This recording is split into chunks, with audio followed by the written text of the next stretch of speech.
கண்மணி அன்புடன் அடுத்த ஒரு எபிசோடில் பார்த்தீங்க அப்படின்னா, இந்த மாரி அன்பு மேல எந்த ஒரு தப்புமே இல்லன்னு சொல்லிட்டு கண்மணி வந்து நிரூபிச்சுருவாங்க. எல்லா தப்புமே அவங்க அப்பா மேல தான். அவங்க அப்பா தான் பார்த்தீங்க அப்படின்னா, அன்புக்கு ஒவ்வொரு விஷயத்துலயும் ஏதாவது ஒரு தப்பு பண்ணிக்கிட்டே இருக்காங்க. அப்படின்னு சொல்லிட்டு கண்மணி நிரூபிச்சதுக்கப்புறம் பார்த்தீங்க அப்படின்னா, அந்த ராஜசேகர் அவங்களோட அம்மா வந்து அவர வெளிய அனுப்பிச்சுருவாங்க. அதுக்கப்புறம் எல்லாரும் கோவிலுக்கு போயிருப்பாங்க. அப்ப வந்து கண்மணி ஒரு வேண்டுதல் இருக்கு. நான் அத முடிச்சுட்டு வரேன்னு சொல்லுவாங்க. என்ன வேண்டுதல் அப்படின்னு சொல்லிட்டு அன்பு கேட்பாங்க. இல்ல உங்க பிரச்சனை எல்லாம் சரியாயிருச்சு அப்படின்னா, நான் வந்து தண்ணி எடுத்து சாமிக்கு ஊத்துறேன்னு சொல்லி வேண்டியிருக்கேன்னு சொல்லுவாங்க. சரி அப்படின்னு சொல்லிட்டு தண்ணி ஊத்திட்டு இருக்கும்போது பார்த்தீங்க அப்படின்னா, அன்போட அண்ணன் ஒய்ஃப் வந்து பார்த்தீங்க அப்படின்னா, அங்க இலையெல்லாம் வச்சு அந்த இலைக்கு அடியில முள்ள வச்சுருவாங்க. கண்மணி நடந்து வரும்போது அந்த முள்ள வந்து குத்தி ரத்தம் வரும். உடனே அன்பு வேகமா போய் கட்டு போட்டுருவாங்க. "நீ கவலைப்படாத கண்மணி, நான் இருக்கேன்" அப்படின்னு சொல்லிட்டு கண்மணிய வந்து அன்பு வந்து தூக்கிக்கிட்டே பார்த்தீங்க அப்படின்னா, தண்ணி எடுத்துட்டு போய் ஊத்துறதுக்கு ஹெல்ப் பண்ணுவாங்க. அதனால அவங்க வேண்டுதலையும் நல்லபடியா முடிச்சிருவாங்க. இவங்க அண்ணி பார்த்தீங்க அப்படின்னா, கண்மணி நல்லா இருக்கக்கூடாது அப்படின்னு சொல்லிட்டு இந்த மாரி வேலையெல்லாம் பண்ணிட்டு இருக்காங்க.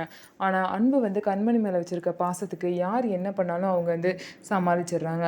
ஸோ இவங்க 2 பேரும் ஒருத்தர் ஒருத்தர் மேல வச்சிருக்க லவ்வ வந்து வெளிப்படையா சொல்லி எப்ப சேர்ந்து வாழ போறாங்க அப்படிங்கிறத பத்தி பார்க்கலாம். நம்ம வீடியோ உங்களுக்கு பிடிச்சிருந்தா நம்ம வீடியோவ லைக் பண்ணிக்கோங்க. மறக்காம நம்மளோட சேனல சப்ஸ்கிரைப் பண்ணிட்டு பாருங்க.